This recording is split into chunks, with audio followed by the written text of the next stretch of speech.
स्वामी दयाल की दया। राधा स्वामी सहाय। सार वचन वार्तिक भाग दूसरा। वचन परम पुरुष पूरनधनी स्वामी जी महाराज।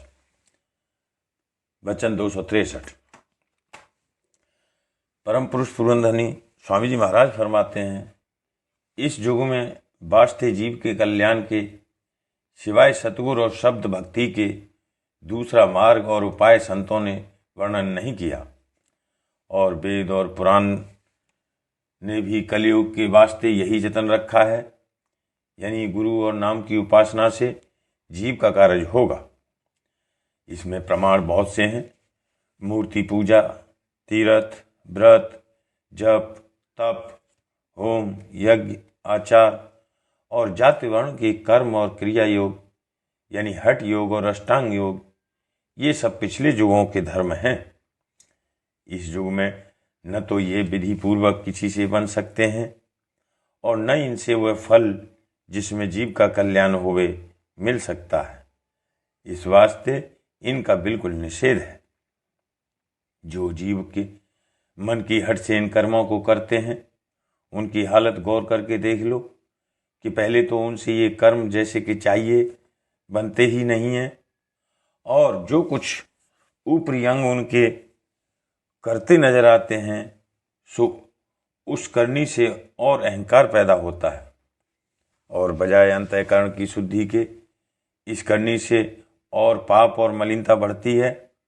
इस वास्ते मुनासिब है कि जीव धोखे में न पचें और इन कर्मों में अपने तन, मन और धन को वृथा खर्च न करें। और जो लोग इन कर्मों का उपदेश करते हैं, गौर करके देखो कि वे या तो रोजगारी हैं या अहंकारी और अपनी जीव का या मान बढ़ाई के निमित्त उपदेश करते हैं।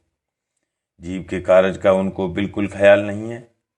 इस वास्ते उनका कहना नहीं मानना चाहिए।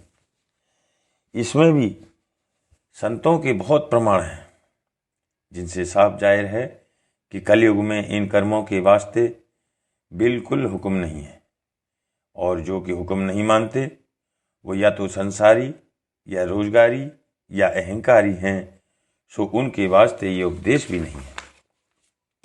समझदार और परमार्थी जीव को जरा से गौर करने से मालूम होगा कि हकीकत में ये वचन संत और महात्माओं का, जो कि पिछले कर्म और धर्म के खंडन में है, सच्चा है या नहीं।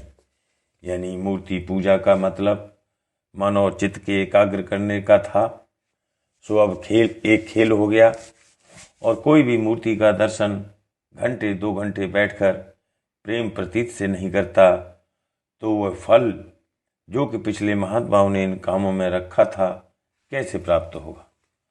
वरखिलाफ उसके और मन और चित्त की वृत्तियां फैली और तमाशे में लग गईं, तो बजाय फायदे के और नुकसान हुआ। इसी तरह तीर्थों में पहले संत महात्मा रहा करते थे। संत महात्मा रहते थे और जो वहाँ जाते थे वह उनका दर्शन और सत्संग करके अंतःकरण की शुद्धि हासिल करते थे। अब बजाय उसके गंगा, जमुना अथवा जल में स्नान करके बाकी वक्त बाजारों की सैर और सौगात के खरीद फरोख्त में जाता है, या भंडारे वगैरह के सरंजाम में और खाने पीने में खर्च होता है, और शोरगुल भीड़ भाड़ में सत्संग और अंतर्वृत्ति अच्छी तरह नहीं हो सकती। इस वास्ते तीर्थ का भी फल उल्टा हो गया और तीर्थ मेले और तमाशे हो गए। इसी तरह जब तब भी सिर्फ टेक बांध करके या लोग दिखाई के लिए किए जाते हैं, और मन के रोकने का उस करतूत में जरा ख्याल नहीं किया जाता। इसलिए उसमें भी बजाय फायदे के और नुकसान होता है, क्योंकि वर्षों जप करके गुजर जाते हैं, और जो हाल देखा जावे तो सिवाय इसके कि संसार की वासना और ज़्यादा हुई, कोई परमार्थी अंग की तरक्की नजर नहीं आती। और जो जीव की प्रेमी और भोले भाले हैं, वह भी रोजगारी और संसारियों के संग में अपना प्रेम खो बैठते हैं और मुफ्त अपना वक्त इन निष्फल कर्मों में खोते हैं। और क्रिया योग और अष्टांग योग का ये समय नहीं है। न तो शरीर में वह ताकत है कि जीव काष्ठा की बर्दाश्त कर सके, और न वह करतूत पूरी उतरे क्योंकि उसके संयम बिल्कुल नहीं बन पड़ते हैं। इस वास्ते उसका भी फल उल्टा हो गया। इसी तरह व्रत वगैरह त्योहार हो गए, क्योंकि उस रोज विशेषकर स्वाद के पदार्थ खाने में आते हैं और ज़्यादातर आलस और निंदा पैदा करते हैं। भजन बंदगी का कुछ जिक्र भी नहीं होता है और अहंकार इन कर्मों का निहायत बढ़ता है, जो कि कुल पापों का मूल पाप है। इसी तरह और सब कर्मों का हाल भी देख लो और मन में विचार कर समझ लो कि अब इस वक्त में इन कर्मों के करने से परमार्थ का फल कुछ भी नहीं मिलता है, बल्कि मन और चित्त को ज़्यादा मैला और अहंकारी करते हैं। और बाजे जीव ज्ञान की पोथियाँ, जिनको वेदांत शास्त्र का अंग बताते हैं, पढ़ते हैं और पढ़कर उनका मनन करके अपने तय ज्ञानी और ब्रह्म स्वरूप मानते हैं। इन सब से बड़ा विकार का मार्ग इस वक्त में प्रकट हुआ है। पहले तो ये कि जो ज्ञान आजकल फैल रहा है वह वेदांत मत के मुवाफिक नहीं है। वेदांत मत जब सही होवे कि उसके सर्व अंग पूरे होवें, यानी पहले कर्म और उपासना करके 4 साधन हासिल करे, तब ज्ञान का अधिकारी होवे। सो देखने में आता है कि ज्ञान के ग्रंथ जो अब जारी हुए हैं उनमें कर्म और उपासना का कुछ जिक्र भी नहीं है और न आजकल के ज्ञानी कुछ कर्म और उपासना करते हैं। फिर उनको ज्ञान किस तरह और कहाँ से हासिल हो सकता है? उनका वचन है कि ज्ञान के ग्रंथ पढ़ना और उनका विचार और मनन करना यही कर्म और उपासना है। तो क्या व्यास और वशिष्ठ और पिछले ज्ञानी जो कि योग करके ज्ञान के पद को प्राप्त हुए नादान थे कि नाहक उन्होंने अपना वक्त खराब किया और मेहनतें उठाई? ऐसा ज्ञान जो कि आजकल जारी है निहायत आसान हर किसी को चंद रोज में हासिल हो सकता है, क्योंकि 2-4 ग्रंथों का पढ़ना और समझना यही साधन और यही सिद्धांत है और मन के निर्मल और निश्चल करने की कुछ जरूरत नहीं। फिर ज्ञानी और अज्ञानी में क्या भेद हुआ? सिर्फ इतना कि वह ज्ञान की बातें जबान से कहता है पर बर्ताव में दोनों बराबर हैं।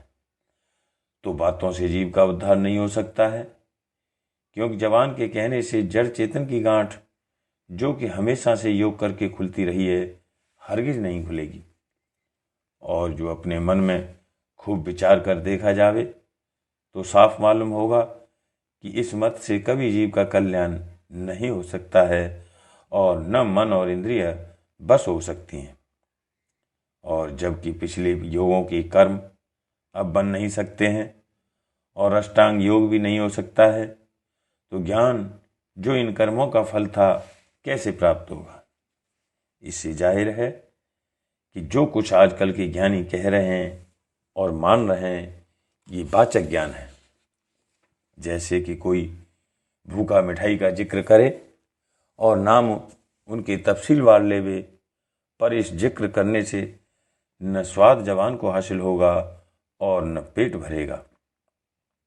इस वास्ते संतों ने इस ज्ञान मत का कलयुग के वास्ते बिल्कुल निषेध किया है और जीव की मुक्ति और उद्धार सतगुरु और शब्द भक्ति से मुकर्रर रखा है।